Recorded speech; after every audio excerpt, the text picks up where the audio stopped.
வணக்கம் அன்பு நண்பர்களே. ஆதித்யா அஸ்ட்ரோ நண்பர்கள் அனைவரையும் அன்போடு வரவேற்கிறோம். மாத ராசி பலன்களை நீங்கள் தெரிந்து கொள்வதற்கு எங்களது சேனலை சப்ஸ்கிரைப் செய்து கொள்ளுங்கள். இப்போ நம்ம பார்க்க போகிறது பார்த்திங்கன்னா ஆடி மாதத்திற்குண்டான ராசி பலன்களை தான் நம்ம பார்க்க போகிறோம். அப்போ இந்த ஆடி மாதத்தில் என்ன நன்மைகள் உங்களுக்கு ஏற்பட போகுது, சாதகமான பலன்கள், பாதகமான பலன்கள், இது என்ன அப்படின்றத தெளிவாக டீட்டெயில்டாக நம்ம தொடர்ந்து நம்ம பார்க்க போகிறோம். 12 ராசிக்குண்டான ராசி பலன்களை நம்ம முழுவதுமாக பார்க்க போகிறோம்ங்க. எங்கள் சேனலை நீங்கள் சப்ஸ்கிரைப் பண்ணலை இது வரைக்கும் அப்படின்னா சப்ஸ்கிரைப் பண்ணி வச்சுக்கோங்க. சப்ஸ்கிரைப் பண்ணி அருகில் உள்ள பெல் பட்டனை ப்ரெஸ் பண்ணி உங்களுக்கு நோட்டிஃபிகேஷன் கிடைக்கிற மாதிரி செய்து கொள்ளுங்க. அதே போல் உங்களுடைய நண்பர்கள் உறவினர்களுக்கும் ஷேர் பண்ணி அவங்களையும் பயன்பெற செய்யுங்க. தனுசு ராசி தனுசு லக்கண அன்பர்களுக்கு இந்த ஆடி மாதம் எந்த மாதிரியான பலன்கள் எல்லாம் ஏற்பட போகுது அப்படின்னு பார்க்குறதுக்கு முன்னாடி கிரகங்களுடைய அமைப்புகளை பார்த்துருவோங்க.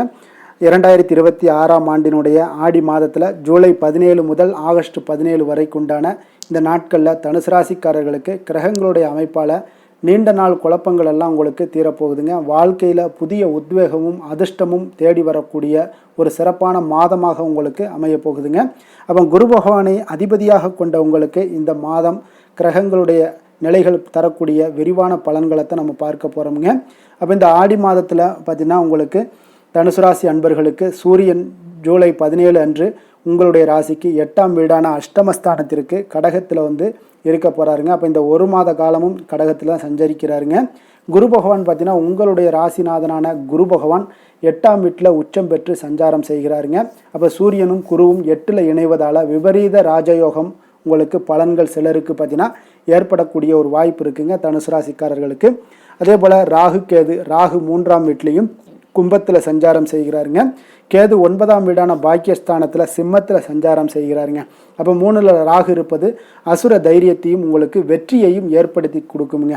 சனி பகவான் பார்த்தீங்கன்னா உங்களுக்கு சுகஸ்தானமான 4ஆம் வீட்டில் மீனராசியில் சஞ்சரித்து ஜூலை 27க்கு அப்புறம் பார்த்தீங்கன்னா சனி வக்கர நிலையை அடைகிறாருங்க. இது உங்களுக்கு அர்த்தாஷ்டம சனி காலம்னாக சொல்லலாமுங்க. அதனால் கொஞ்சம் கவனமுடன் இருக்கணும். செவ்வாய் உங்களுடைய ராசிக்கு 6ஆம் வீடான ரண ரோக சத்ருஸ்தானத்தில் ரிஷபராசியில் சஞ்சாரம் செய்கிறாருங்க. அதனால் இந்த கிரகங்களுடைய அமைப்பால் தொழில் உத்தியோகம் எல்லாம் இந்த தனுசு ராசிக்காரர்களுக்கு எப்படி இருக்கும் அப்படின்னு பார்த்தீங்கன்னா 3ல் ராகு 6ல் செவ்வாய் பலமாக இருப்பதால் உங்களுக்கு பணியிடத்தில் உங்களை வீழ்த்த நினைத்த எதிரிகள் எல்லாமே உங்களுக்கு அதே போல் வீழ்ந்து போகக்கூடிய ஒரு வாய்ப்பு ஏற்படுங்க. போட்டிகளை தகர்த்தெறிந்து வெற்றி காணக்கூடிய ஒரு வாய்ப்பும் ஏற்படுதுங்க. அதனால் உங்களுக்கு உத்தியோகத்தில் வேலைப்பளு அலைச்சல்கள் கூடினாலும் 8ல் உச்சம் பெற்ற ராசிநாதன் குரு உங்களை காப்பாற்றி விடுவாருங்க. வியாபாரத்தில் புதிய உத்திகளை எல்லாம் நீங்கள் கையாளுவீங்க. கூட்டு தொழில்களில் மட்டும் பார்த்தீங்கன்னா கொஞ்சம் கணக்கு வழக்குகளில் கொஞ்சம் எச்சரிக்கையுடன் இருக்க வேண்டிய ஒரு மாதமாக இருக்குங்க. நிதி நிலைமை வருமானம் எல்லாம் எப்படி இருக்குது அப்படின்னு பார்த்தீங்கன்னா பொருளாதார ரீதியான கலவையான ஒரு பலன்களே உங்களுக்கு கிடைக்கக்கூடுங்க. பொருளாதார ரீதியாக திடீர் பணவரவு, இன்சூரன்ஸு, பூர்வீக சொத்துக்கள் மூலம் எதிர்பாராத லாபங்கள் வர வாய்ப்பு அதிகம் உள்ளது. ஆனாலும் பார்த்தீங்கன்னா 4ல் சனி வக்கரம் அடைந்தாலும் செவ்வாய் 6ல் இருப்பதாலும் வண்டி வாகன பழுதுபார்ப்பு செலவுகள் அல்லது வீடு பராமரிப்பு செலவுகள் என வீண் விரயங்கள் ஏற்பட வாய்ப்பு அதிகம் உள்ளது. புதிய முதலீடுகளில் கூடுதல் கவனம் தேவைப்படுகிறதுங்க. இந்த மாதத்தில் குடும்ப உறவுகள்லாம் பார்த்தீங்கன்னா 8ல் சூரியன் மறைவதால் பார்த்தீங்கன்னா குடும்பத்தில் தேவையற்ற வாக்குவாதங்கள், வீண் விவாதங்கள் எல்லாமே வரலாமுங்க. கணவன் மனைவிக்கிடையே பார்த்தீங்கன்னா விட்டு கொடுத்து செல்வது மிக மிக நல்லதுங்க. 9ல் கேது இருப்பதால் தந்தையினுடைய உடல்நலத்தில் அக்கறை காட்டுங்க இந்த மாதம். அதே போல் இளைய சகோதரர் சகோதரிகள் உங்களுக்கு பக்க பலமாக இருக்கக்கூடிய ஒரு மாதமாக இருக்குங்க. குடும்ப உறவுகள் பலப்படும். குடும்பத்தில் மகிழ்ச்சிகள் பார்த்தீங்கன்னா உங்களுக்கு கொஞ்சம் சற்று குறைந்து காணப்படக்கூடிய ஒரு வாய்ப்பாக இருக்குங்க. தேவையில்லாத வாக்குவாதங்களை தவிர்த்து விடுவது நல்லது. ஆரோக்கிய விஷயங்களில் இந்த தனுசு ராசிக்காரர்களுக்கு சூரியன் குரு 8ல் இருப்பதாலும் 4ல் அர்த்தாஷ்டம சனி வக்கரம் அடைவதாலும் ஆரோக்கியத்தில் மிக மிக கவனம் தேவைங்க. கண் எரிச்சல், அடிவயிறு சம்பந்தப்பட்ட உபாதைகள், அலர்ஜி அல்லது எலும்பு தேய்மானம் போன்ற பிரச்சனைகள் நீங்கலாமுங்க. அதனால் வாகனங்களை இயக்கும் போதும் சரி ஒரு வேகமான ஒரு வேகத்தை எல்லாம் தவிர்த்துட்டு மிதமான ஒரு வேகத்திற்கு செல்வது நல்லது. கவனமுடன் செல்லுங்க. தனுசு ராசியில் கேதுவினுடைய ஆதிக்கம் நிறைந்த மூலம் நட்சத்திரக்காரர்களுக்கு 9ல் உங்களுக்கு நட்சத்திரநாதன் கேதுவால் ஆன்மீக நாட்டமும் குலதெய்வ வழிபாடும் மன அமைதியை உங்களுக்கு ஏற்படுத்தி தருங்க. நீண்ட நாள் ஆசைகள் எல்லாம் சில இந்த மாதத்தில் நிறைவேறக்கூடிய ஒரு வாய்ப்பும் உண்டாகுதுங்க. அதே போல் தடைபட்டிருந்த உங்களுக்கு பழைய நிலுவைத் தொகைகள் எல்லாம் உங்களுக்கு கைக்கு வந்து சேரக்கூடிய ஒரு மாதமாக இருக்குங்க. புதிய மனிதர்களுடைய நட்பு மூலம் வியாபாரத்தில் உங்களுக்கு நல்ல முன்னேற்றங்கள் ஏற்பட காண்பீங்க. அவசரப்பட்டு யாருக்கும் இந்த காலகட்டங்களில் ஜாமீன் கையெழுத்து போட வேண்டாமுங்க. அதனால் இந்த விஷயங்களில் கவனமாக இருங்க. நீங்கள் அவசரப்பட்டு யாருக்குமே கையெழுத்து போட வேண்டாம். அதே போல் சுக்கிரனுடைய ஆதிக்கம் நிறைந்த போராடம் நட்சத்திரக்காரர்களுக்கு கலை, ஊடகம், ஆடை, ஆபரணங்கள் தொழில்களில் இருப்பவர்களுக்கு புதிய ப்ராஜெக்டுகள் தடையின்றி உங்களுக்கு கிடைக்கக்கூடிய ஒரு மாதமாக இருக்குது. ஆடை, ஆபரண சேர்க்கை எல்லாமே உங்களுக்கு உண்டாகக்கூடும். கணவன் மனைவி இடையே இருந்து வந்த கருத்து வேறுபாடுகள் எல்லாம் நீங்கி உங்களுக்கு ஒற்றுமைகள் பலப்படக்கூடிய ஒரு மாதமாக இருக்குங்க. வீட்டில் சுப நிகழ்ச்சிகள் எல்லாம் நடத்த திட்டமிடக்கூடிய ஒரு வாய்ப்புகளும் இந்த காலகட்டங்களில் ஏற்படுங்க.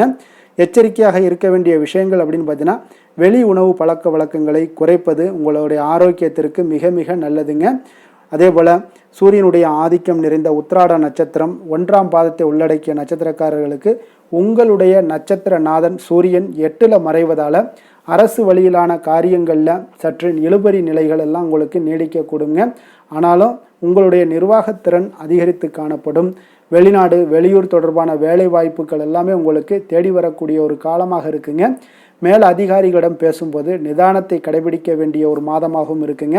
கொஞ்சம் கவனமுடனும் எச்சரிக்கையுடனும் இருப்பது மிக நல்லது. நீங்கள் எச்சரிக்கையாக இருக்க வேண்டிய விஷயங்கள் அப்படின்னு பார்த்தீங்கன்னா, இந்த நட்சத்திரக்காரர்கள் பூர்வீக சொத்து விவகாரங்களில் அவசர முடிவுகளை தவிர்ப்பது மிக நல்லதுங்க. அப்போ நீங்கள் ஆடி மாதத்தில் ஏதாவது எளிய பரிகாரங்கள், அர்த்தாஷ்டம சனியினுடைய தாக்கம், தடைகள் எல்லாம் நீங்கணும் அப்படின்னு நினச்சிங்கன்னா, சனிக்கிழமைகளில் நவக்கிரக சன்னதிக்கு செல்லுங்க. சனி பகவானுக்கு எல் தீபம் ஏற்றி வழிபடுங்க. அநாத இல்லங்களுக்கு உங்களால் இயன்ற அன்னதானங்களை செய்வது மிக நல்லது. மன அமைதி, ஆரோக்கியத்திற்கு வியாழக்கிழமைகளில் தட்சிணாமூர்த்திக்கு மஞ்சள் மலர் சாற்றி வழிபடுவது உங்களுடைய தடைகள் அனைத்தையுமே நீக்கக்கூடியதாக இருக்குங்க. எந்த வேலை செய்தாலும் அதை நம்பிக்கையோடும் மன உறுதியுடனும் செயல்படும் தனுசு ராசி அன்பர்களே, உங்களுடைய ராசிநாதன் குரு பகவான் என்பதால் ஒவ்வொரு சனிக்கிழமையுமே நீங்கள் ஆஞ்சநேயரை வழிபடுவது மிக சிறப்பான பலன்கள்லாம் ஏற்படுங்க.